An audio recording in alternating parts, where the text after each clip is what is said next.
Demon Slayer was a breakout hit from its first episode, and it became a worldwide phenomenon by the time its first season ended.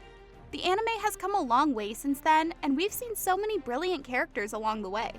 The Hashiras, Tanjiro, Inosuke, Zenitsu, the 12 Kizuki, and even Demon King Muzan all have left an impression on us.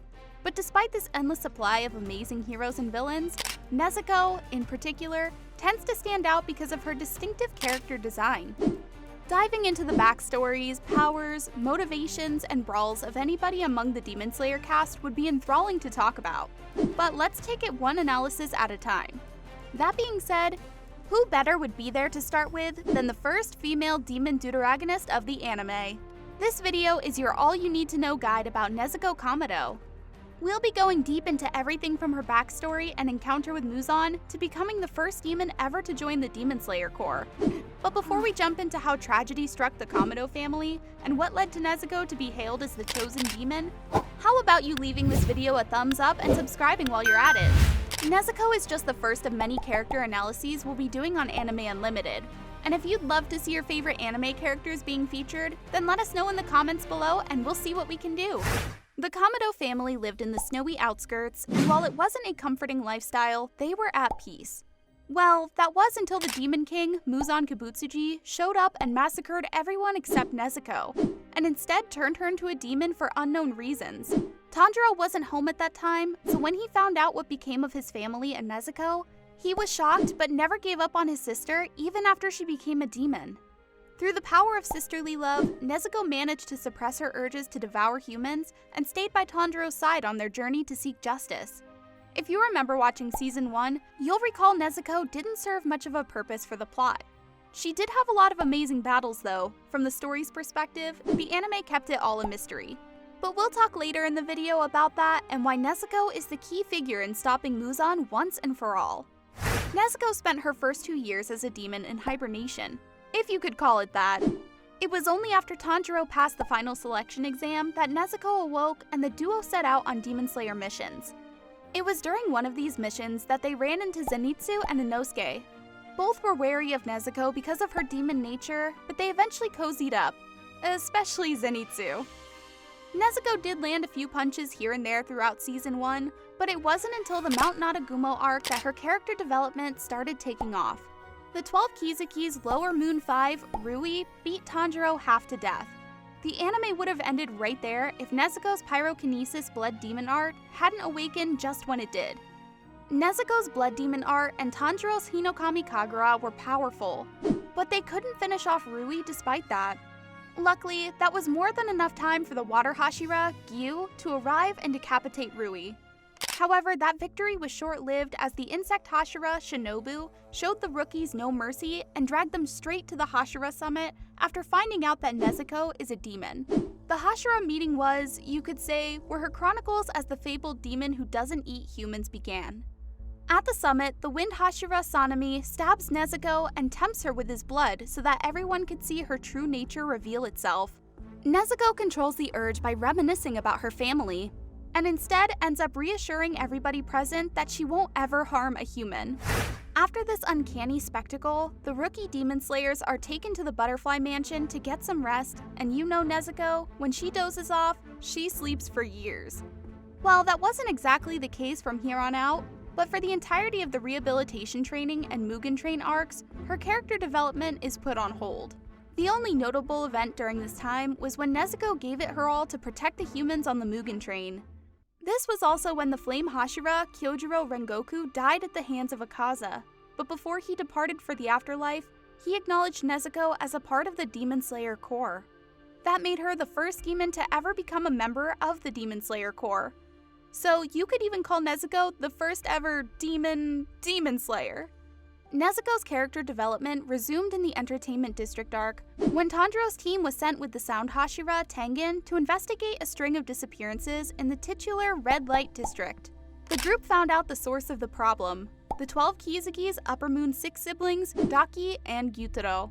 Tengen proceeded to battle it out with Gyutaro, and Tanjiro with Daki. Tanjiro used countless of his breathing techniques to overwhelm Daki for most of the fight, but they took an unimaginable toll on his body, and that ended up in him nearly dying. That would have been the outcome if Nezuko hadn't blown off Daki's head with a kick just in time. Nezuko was enraged by what Daki had done to her brother, and that rage became the catalyst for her newest transformation, her Berserk mode. In her full demon form, both Nezuko's physical appearance and powers changed drastically.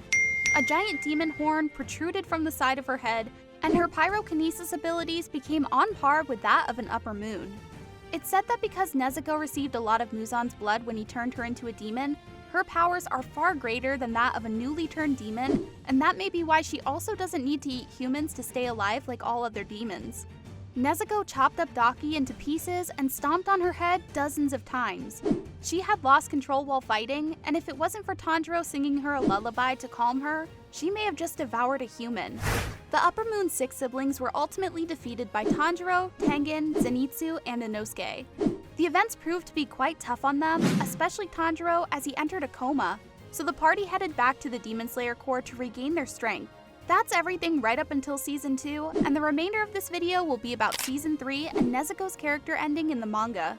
Massive spoilers are coming up ahead, so turn back now if you haven't binged Season 3 or read the manga yet. You've been warned.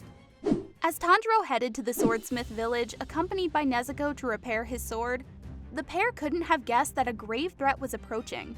2 Upper Moons had already infiltrated the village and were waiting to kill any Hashiras or members of the Demon Slayer Corps to appease Muzan after Daki and Gyuto's failure. Soon enough, the battle between Hantengu, the Upper Moon 4, and Tanjiro, Nezuko, and Muichiro began. Hantengu proved to be among the strongest foes they had faced up till now, but that's what happens when the villain has extra sets of hands. The battle had been going on for what felt like an eternity, and it was nearly dawn. Tanjiro and Nezuko were in pursuit of Hantengu's many personalities, but before they could put an end to it all, daybreak arrived. Nezuko started burning up and unable to do anything else. Tanjiro opted to kill Hantengu to honor Nezuko's sacrifice. Surprisingly, when Tanjiro faced Nezuko expecting her to be long dead by now, he saw that she was alive and as well as a demon can be. Both of them rejoiced, but when Muzan hears of Nezuko's immunity to being burnt by the sun, he's the happiest out of all of them since he finally found the chosen demon. This prompts Muzan to shift his plans into full motion, as now absorbing Nezuko and conquering the sun is his only goal. The final stretch of the series begins from the Hashira training arc. The Demon Slayer Corps learns about Nezuko being immune to the sun, and they commence training sessions at once in preparation for the final battle between demons and demon slayers that will inevitably follow. Although Nezuko is technically still the star of the show because her being the reason why a great battle will happen, her big story moments come to a halt here. Her appearances are as usual, but the focus going forward is on Tanjiro, the Hashiras, and some new characters most of the time. Oddly enough, Nezuko succumbs to illness just when the final battle between the 2 factions begins. While the entire Demon Slayer Corps is out risking their lives to defeat the demon race once and for all, everyone's favorite uncle, Urokodaki, is tending to a sick Nezuko. Lady Tamayo had been sending Nezuko medicine extracted from the remnants of Muzan's blood. Tanjiro retrieved some of Muzan's blood from the members of the 12 Kizuki he had encountered, and Lady Tamayo was hopeful that Nezuko might be curable since she was a special case among special cases. Fast forward to the final boss battle with Muzan, Nezuko is still back at the estate safe and sound. But as Tanjiro was fighting Muzan with all his might elsewhere, Nezuko started to feel her brother's doom. She instantly fled the estate in the direction of the battlefield, and on her way there, she started regaining her memories one by one, from why Muzan butchered her family that dark day, to all those years afterward in which Tanjiro sacrificed everything to protect her. Nezuko kept on running, and as she ran, the manga cut to a shot of one of her eyes returning to those of a human's. Lady Tamayo's medicine worked, and while Nezuko was criminally sidelined during the final moments, she got her wish to turn back into a human. She had a pretty satisfying conclusion to her story arc. A little later, Tanjiro and the Demon Slayer Corps are able to overwhelm Muzan and the 12 Kizuki. The major demons are dead, and those left are dealt with in time. Many Hashiras soon retire as the world is rid of Muzan's terror, and it finally seems to be shifting towards a peaceful new age. As for the Kamado siblings, both Nezuko and Tanjiro return to their family home. But not alone. Zenitsu and Inosuke decide to move in with them as well. Okay, this may sound odd, but I swear I'm not making this up. There's a huge time skip in the final chapter of the manga, and it shows a modern-day Japan free of any demons. Tanjiro, Inosuke, Zenitsu, Nezuko, and everybody else's descendants are shown attending high school and going about their daily lives. There's a heartfelt monologue about the sacrifices the Demon Slayer Corps made, and then the book is closed on the story of demons and demon slayers. The consensus surrounding the ending of the manga is that it was a bit rushed, but since it already had a very strong foundation, readers didn't have any hard feelings.